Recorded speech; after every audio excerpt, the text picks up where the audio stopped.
네, 거꾸로 교실 물리2. 오늘은 운동량과 충격량에 대해서 한번 공부해 보도록 하겠습니다. 자, 먼저 운동량입니다. 자, 운동량이라고 얘기하는 것은 이 운동하고 있는 물체가 갖게 되는 물리량이다 라고 얘기하는 건데, 이건 그 물체가 가지고 있는 질량과 속도의 관계가 되어 있습니다. 운동을 얼마나 하느냐, 운동량이라고 얘기하는 게 운동의 정도를 의미하기도 하는데요. 운동의 정도를 의미하기도 하는데, 운동량은 기호를 P를 사용을 합니다. 소문자 P를 씁니다. 자, 그 다음에 운동량은 방향을 가지고 있는 물리량이기 때문에 얘도 벡터로 표시가 됩니다. 자, 요거 기억을 해두시고요. 자, 운동량은 물체의 질량에 비례하고 그 다음 물체가 움직이는 속도에 비례합니다. 그래서 질량과 속도의 곱으로 이렇게 표현이 되고요.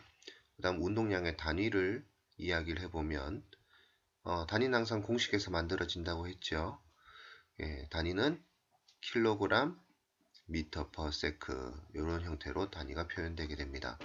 자, 그 다음 운동량도 이제 질량과 속도의 곱으로 나타내는 벡터라고 이야기되고 있기 때문에 지금 이 식 자체에서 살펴볼 수 있는 것이 운동량의 방향과 속도의 방향이 같다라는 사실을 알 수가 있겠습니다.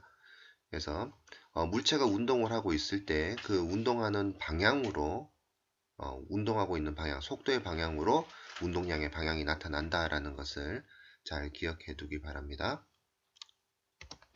자, 그 다음 충격량인데요. 충격량은 기호를 I를 사용합니다. 임펄스, 충격을 가하다라는 단어로 임펄스라는 단어가 사용이 되죠. 그래서 그 머리 글자를 따서 I를 사용을 하고요. 자, 충격량의 정의는 어느 시간 동안 물체가 받은 충격의 양인데, 이때 말하는 충격이라는 말은 힘을 말합니다. 힘. 그래서 충격력의 양, 이걸 가지고 이제 충격량이다 이렇게 얘기합니다. 그러면 이 충격의 양은 어느 시간 동안 받은 힘의 양이다라고 했으니까 그 물체가 받게 되는 힘의 크기에 비례하겠죠. 그 다음에 똑같은 힘을 받더라도 그 힘을 얼마나 오래 받았느냐에 따라서 충격량이 달라질 테니까 힘이 작용되는 시간, 그래서 충격량은 힘 곱하기 작용 시간의 곱으로 나타내게 됩니다. 자, 그러면 얘도 단위가 뭐가 될까요?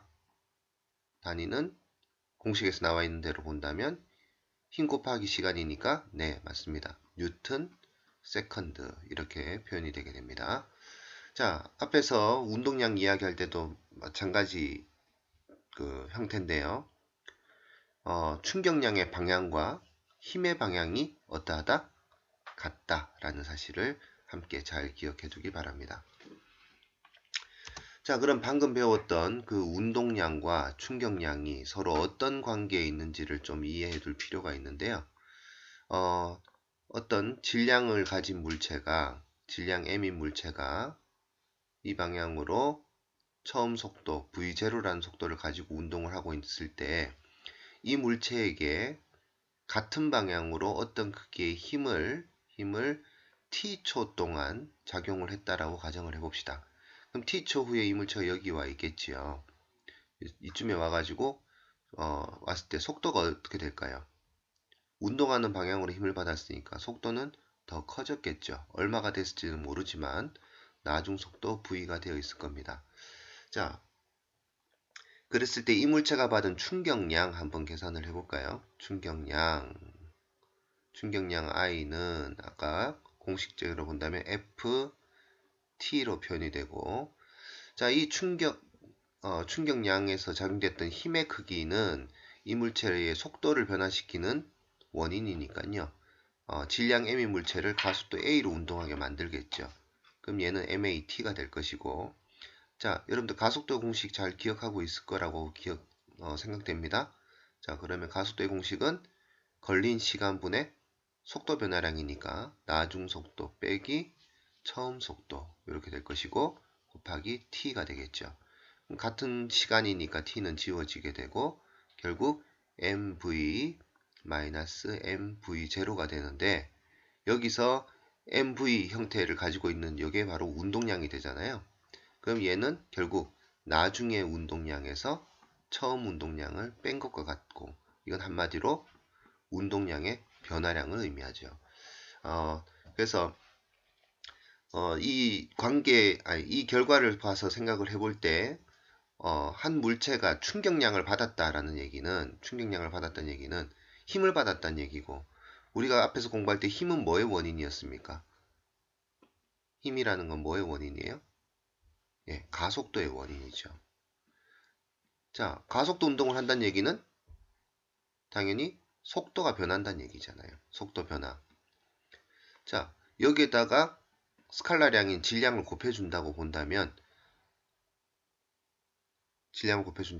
이건 결국 운동량의 변화라는 걸 알 수가 있겠죠. 자, 힘이 아까 뭐의 원인? 가속도의 원인이라고 했을 때 여기 똑같이 질량을 곱했다라고 본다면 이게 바로 이제 힘이잖아요. 그죠?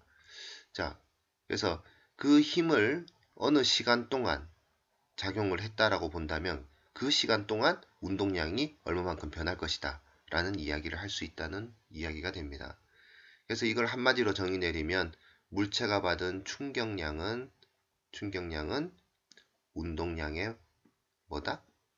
변화량이다. 요 관계를 말할 수가 있는 거죠.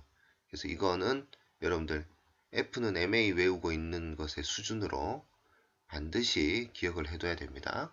자, 같이 한번 말해봅시다. 자, 충격량은 운동량의 변화량과 같다.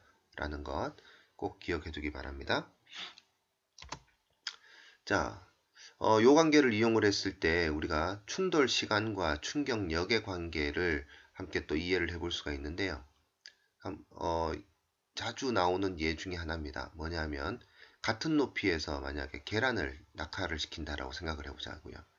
자, 어떤 높이 h에서 계란을 자유낙하시키는데 하나는 그냥 딱딱한 바닥에 낙하를 시키고 다른 하나는 이렇게 푹신푹신한 솜 위에다가 낙하를 시킨다라고 가정을 해봅시다.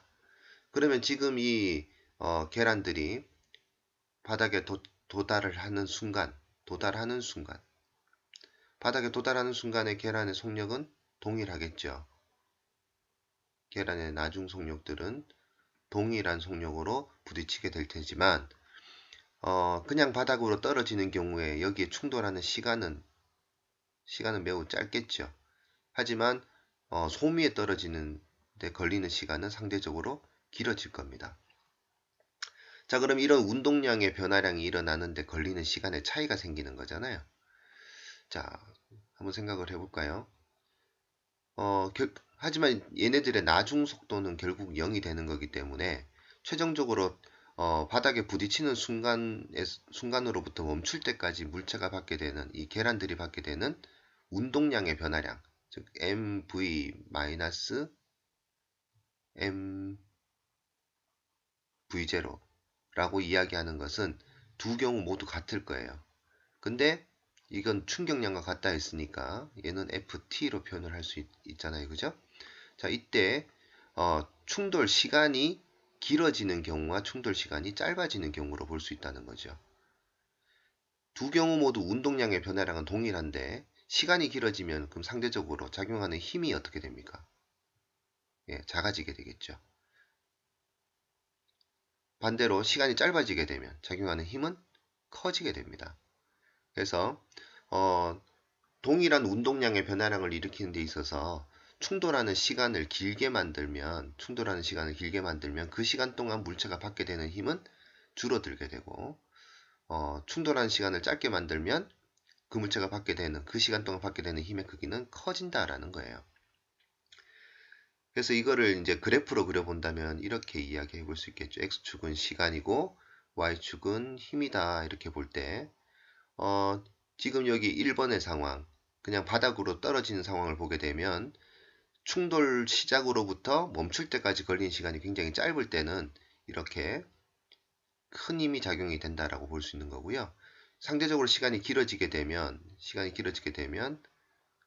이렇게 넓은 시간이 걸리는 것이고, 그럴 때는 받게 되는 힘의 운동량의 변화량, 충격의 양은 힘의 크기는 작아지게 된다는 얘기입니다. 하지만 결국 그 운동량의 변화랑 같은 거니까 이때 이 그래프가 만드는 면적은 서로 같은 면적이 되는 거예요. 그래서 같은 면적이 되게 만들려면 힘의 크기는 작아질 수밖에 없다는 거죠. 자, 이걸 이용하는 예를 들어보자면은 여러분들 번지 점프 예를 들 수가 있을 겁니다. 번지 점프. 번지 점프에서 번지 점프 하면서 뛰어내릴 때 튼튼한 밧줄을 메고 뛰어내릴까요? 잘 늘어나는 고무줄 메고 뛰어내릴까요? 예, 밧줄을 메고 뛰어내리게 되면 줄이 완전히 펴졌을 때 어, 떨어진 사람이 멈추는 데까지 걸리는 시간이 굉장히 짧아지죠. 그럼 그 시간 동안에 그 사람이 가지고 있는 어, 운동량이 제로로 바뀌게 되는 시간이 짧아지게 되면서 굉장히 큰 힘을 받게 됩니다. 근데 이제 고무줄을 사용을 하게 되면 이 사람의 속도가 0이 될 때까지 걸리는 시간이 굉장히 오래 걸리게 되죠. 상대적으로. 그러면 그 한꺼번에 받게 될 충격의 양을 오랜 시간 동안 나눠받기 때문에 이 사람이 받게 되는 힘의 크기가 작아서 안전하게 떨어질 수가 있게 되는 겁니다. 다른 예를 들어보자면 약간 높은 곳, 뭐 의자 위에서라든지 책상 위에서 여러분들이 바닥으로 뛰어내릴 때 보면 무릎을 곧게 편 상태로 그대로 떨어지질 않죠. 바닥에 떨어지면서 무릎을 살짝 굽혀주면, 살짝 구부려주면 그만큼 이제 충돌하는데 걸리는 시간이 길어지기 때문에 무릎에 큰 무리가 가지 않고 안전하게 떨어질 수가 있는 겁니다. 그래서 이 충돌 시간과 충격력의 관계를 잘 응용을 하면 우리가 그 사회에서 일상생활에서 생활을 할 때에 많은 피해도 줄일 수 있게 되는 그런 효과가 생기게 되는 겁니다. 예. 그래서 다양한 예들은 나중에 이제 수업 시간에 활동들을 통해서 여러분들이 또 좀 더 찾아볼 수 있도록 하겠습니다. 자, 그럼 오늘 수업은 여기까지 하도록 하겠습니다. 수고했습니다.